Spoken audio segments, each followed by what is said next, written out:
Bien le bonjour, bonsoir, chers amis spectateurs, c'est Alexem, et aujourd'hui on se retrouve pour une mini-critique d'Alpha d'Albert Hughes. Alpha se passe en Europe il y a plus de 20 000 ans, et raconte l'histoire de Keda, le fils de chef d'une tribu, et qui, après une chasse qui tourne mal, on dirait le titre d'une vidéo YouTube, se retrouve propulsé au-dessus du vide, et tout le monde le croit mort. Mais en fait, non, ce n'est pas le cas. Keda a survécu et va rencontrer Alpha avec qui il va se lier d'amitié et vivre moult péripéties dans la neige, dans la nature, afin de survivre. Voilà, je ne vais pas plus loin parce que sinon je risque de spoiler. Alors, pour resituer, Albert Hughes n'est pas un petit nouveau dans le domaine, puisqu'il a déjà réalisé d'autres films avec son frère Allen, comme Menace to Society, From Hell, et enfin, certainement plus connu, Le Livre des Livres. Mais Alpha est donc sa première réalisation en solo.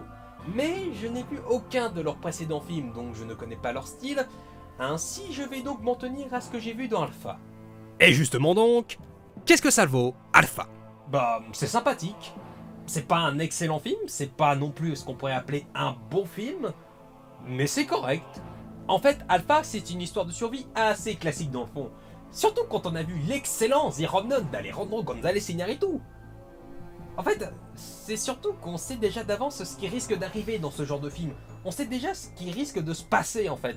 On sait déjà que le personnage va en baver, on sait que le personnage va en souffrir, mais comme le personnage il a un cœur pur et qu'il a du courage, en fait il va jamais abandonner, et il va tout faire pour survivre, et patati patata. Et même dans le récit, c'est peu innovant et peu original. Avec une histoire de survie et une histoire d'amitié entre un humain et un loup, vous pouvez sûrement faire un bingo des événements qui vont se produire que vous allez sûrement gagner bien avant la fin. En fait, en tant que tel, c'est pas mauvais, c'est juste... classique et convenu en fin de compte. Puis le film abuse d'une explicitation à outrance. En fait, les humains dans ce film parlent parfaitement bien et ont un langage contemporain. Cela est bizarre parce que vu l'époque où se déroule le film, on s'attendrait à ce qu'il y ait un décalage au niveau du langage du film. Mais c'est pas tellement ça le problème. Le problème, c'est que le film utilise cette donnée afin d'expliciter l'intrigue au spectateur, de peur qu'il soit perdu et qu'il ne comprenne rien à l'histoire. Alors que... on comprend des fois des tas de choses, et ça avant même que le film nous le dise. Il n'y a qu'à voir les premières minutes de Wall-E ou bien encore de Lao pour se rendre compte qu'on peut faire des passages entiers sans aucun dialogue. Juste avec leurs mouvements, on peut comprendre leurs actions, leur caractère et même leur personnalité et même le scénario. Juste avec une bonne réalisation, t'as pas besoin normalement d'avoir recours à ce procédé d'explicitation.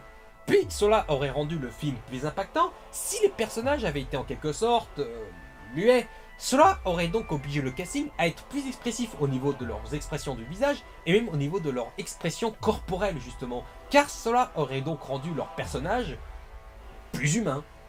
Un peu comme dans l'âge de glace où on comprend toutes les émotions des personnages humains et tout particulièrement le chef qui est à la recherche de son fils désespérément, et ça rend la fin encore plus heureuse et sincère parce qu'on voit sur son visage le bonheur et la joie.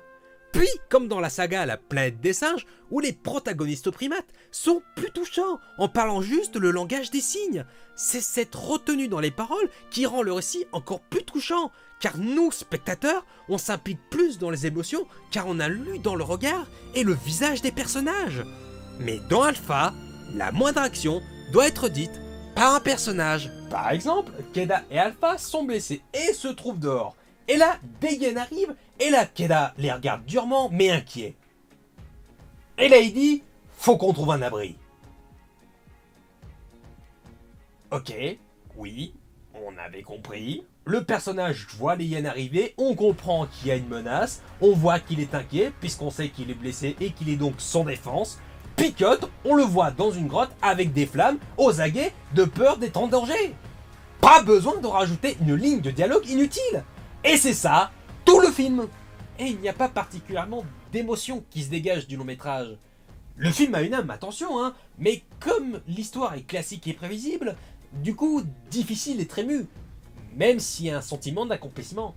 Puis même s'il y a un gros effort de ce côté-là, il y a certains animaux qui sentent l'image de synthèse. C'est pas hideux, mal animé ou trop pixelisé ou quoi que ce soit, c'est juste que ça se voit qu'au niveau de la texture de leur peau, de la fourrure, des plumes ou du reste du corps, que c'est fait par ordinateur. Il y a un léger décalage entre les FX et la réalité. D'ailleurs, il y a aussi certains moments, comme au début, où le fond vert est assez visible et ça se voit qu'ils n'ont pas fait ça dans de vrais décors.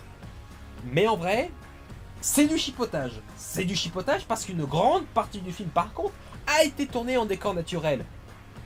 Même si des fois ça sent beaucoup trop les effets spéciaux, mais bon bref. D'ailleurs, on va venir aux qualités. La bande originale est de bonne facture, avec des thèmes qui correspondent à l'époque où se déroule le film, ce qui donne une immersion supplémentaire grâce à ça. Le casting est bon, particulièrement Cody Smith McPhee, qui joue Keda, très impliqué dans son rôle, toujours dans le bon ton et le ton juste, même quand son personnage n'est pas toujours mis en valeur. Les costumes sont réussis, peut-être trop en avance pour certains, mais comme je suis pas un expert, du coup je devrais la fermer. Et enfin, surtout, le film est visuellement beau. Il y a des passages contemplatifs absolument magnifiques où on a le temps d'en profiter. La nature est mise en valeur sous toutes ses coutures, que ce soit dans les plans larges, de panorama, ou soit même dans les plans rapprochés, dans les plans zénithaux ou en contre-plongée, on est plongé littéralement dans la nature et ça dépayse grandement. Puis, la réalisation d'Albert Hughes propose des plans esthétiquement magnifiques, de toutes les couleurs, de tous les contrastes possibles. C'est un vrai metteur en scène et ça se voit. Donc, Alpha est sympathique. Ce n'est pas original, il y a des défauts, mais derrière les qualités comme le visuel, donne à Alpha de vraies ambitions artistiques et donne une grosse plus-value au film et n'est donc pas un énième téléfilm trop basique malgré son histoire convenue et classique comme je l'ai dit auparavant. Si vous voulez voyager et voir un film sympathique sans prise de tête et voir une chouette amitié homme-loup, donc à vous de voir si le sujet vous passionne ou vous intéresse et si vous êtes prêt à faire l'impasse sur l'explicitation à outrance de l'intrigue.